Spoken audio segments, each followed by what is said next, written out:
This week, President Trump agreed to speak with us about a topic front and center in the lives of many Americans: taxes. Republicans just unveiled their new plan to update and simplify the U.S. tax code. But we also had questions on other topics, on immigration and terrorism. And what about the latest developments on Russia and both Democrat and Republican campaign shenanigans? That's where we begin. On Russia, nobody admitted it during the campaign, but we now know it was the Hillary Clinton campaign that funded that so-called dossier that had all the negative information that was unproven about you, apparently in an attempt to affect the election. It was given to the FBI. What do you make of that? Well, I think it's terrible. I think it's despicable. The amount of money that I hear being thrown around is ridiculous. Somebody said that this guy Steele that wrote it, and we'll figure that out eventually, that he paid money to the Russians. And frankly, if that was in fact Russia involved, they don't like me very much, just the opposite of what people are saying. And you know, I have said over the last period of time, the last person they want is me, because I want strong military, which I've proven in many ways, and that was part of my campaign. And I also want low oil prices and lots of oil, which is not good for Russia.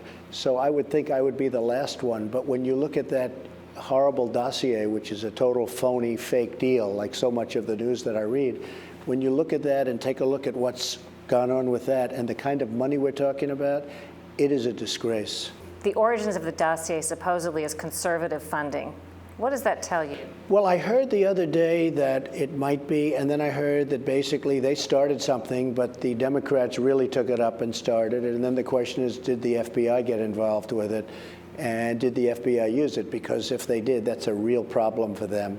So we'll find out, but I have a feeling that the Democrats started it. I'm sure the conservatives started something else, but it was a much more mellow situation. And they did say they didn't hire Steele and the phony people that worked on it.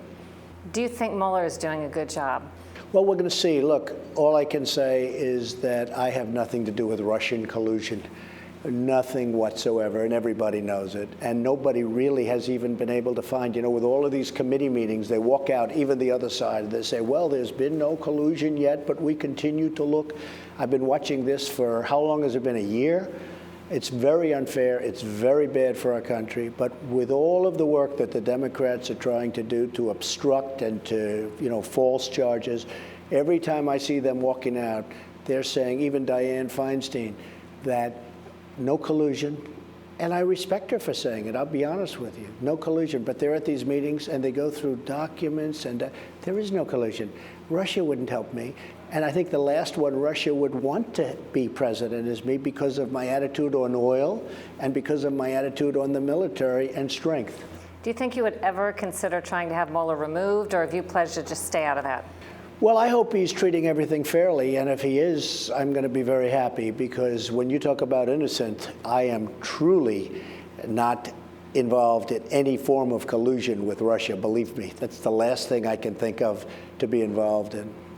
Who was it, do you remember, who convinced you to take Paul Manafort on as your campaign manager? Well, it was a friend of mine who was a businessman, very successful businessman and a good person.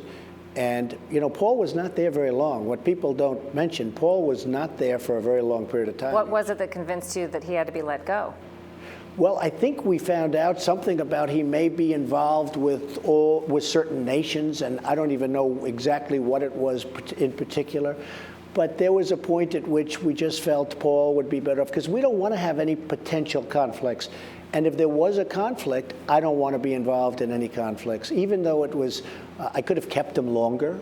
I don't think anybody would have complained. But we don't want to have any potential conflicts of interest at all. Have you questioned why the businessman who brought you his name, do you want to say who that is?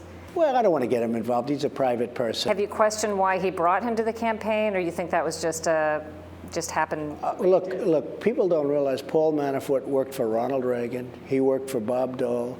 I think the firm was involved with many people. I don't have to mention names, but I heard they were involved with John McCain, who's an honorable guy. They were involved with many people. I mean, many people. I certainly wasn't the first. This was a firm that was well known in Washington for years and represented many big people, politically speaking, and Ronald Reagan being number one.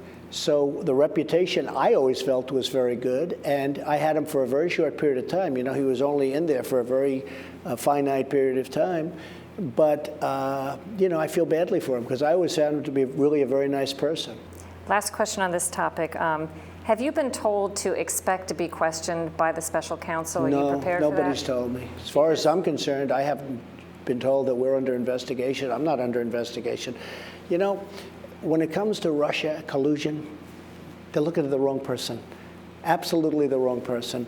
So I don't even, to the best of my knowledge, my lawyers told me I'm not even under investigation. I have not been told that at all, no. On terrorism, you've just called for an end to the diversity lottery visa that allowed Saifullah Saipov into the U.S. What would replace it? What's your idea in a nutshell? Well, I don't think replace it. I think that the whole element, are you talking about the lottery system? Yes. It's a ridiculous thing.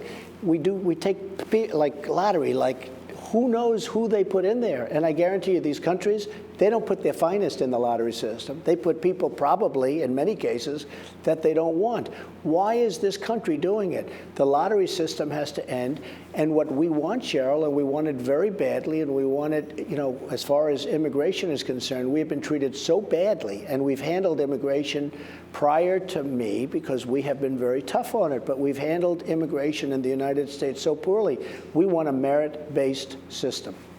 When it comes to Islamic extremist terrorism, do you think Americans are safer today than they were a year ago, 2 years ago? I think we are. I think that we have a much tougher vetting process. I call it extreme vetting. We are very strong with our vetting, but people can slip through. But I say, as strong as we are, we have to get stronger. This person came in through a lottery, and not only came in through a lottery, but you have this whole system where you can bring people with you, chain migration. It's horrible. It's horrible. Somebody had mentioned he may have brought, and he only had a green card, but 23 people may have come in indirectly or directly through him. Now, I don't want those people in, family members, whoever they may be. I don't want them in here. You saw what he did. And you saw his evilness because they go back to the town or they go back to the area where he grew up, not where he's lived. Even you go back to the country, as I understand it. I mean, this is not the kind of people we want in the United States. So we have to get rid of chain migration. I feel like ordinary Americans, every time there's another terrorist attack with a similar pathology, they start to feel helpless now that there's been tough talk for years, and yet nothing concrete they can point to that will prevent another one. And I think some people are actually adjusting their expectations and thinking this is our new way of life. I know they are, and a lot of people do that. And frankly, the Democrats have been absolutely terrible on immigration because they want anybody to come in. You know, they obstruct, make it very tough, and they want on immigration and crime. I mean, they want people to just pour in over the borders. That's not going to happen. And we're stopping it. No, we want a merit-based system. I want people to come into our country, but it's got to be a merit-based system. And we can't take that for the norm. What you just said, we cannot just say, oh, well, it's going to happen, let's get used to it. We cannot allow it to happen. And I can tell you the Trump administration is getting tougher and tougher and tougher. And we are now, as you know, looking at different forms of the wall. The wall's going to happen.